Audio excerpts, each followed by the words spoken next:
أعوذ بالله من الشيطان الرجيم. بسم الله الرحمن الرحيم.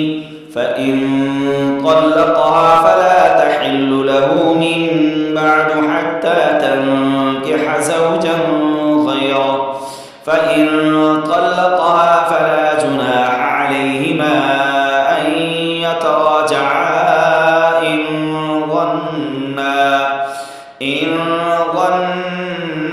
أن يقيما حدود الله، وتلك حدود الله يبينها لقوم يعلمون. وإذا طلقتم النساء فبلغن أجلهن فأمسكوهن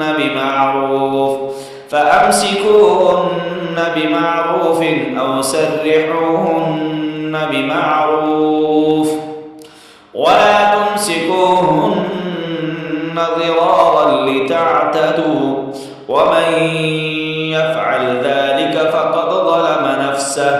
ولا تتخذوا آيات الله هزوا، واذكروا نعمة الله عليكم وما أنزل عليكم من الكتاب والحكمة يعظكم به، واتقوا الله واعلموا أن الله بكل شيء عليم.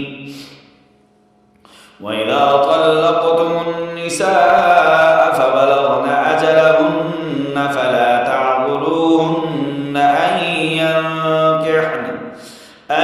ينكحن أزواجهن إذا تراضوا بينهم بالمعروف، ذلك يوعظ به من كان منكم يؤمن بالله واليوم الآخر، ذلكم أزكى لكم وأطهر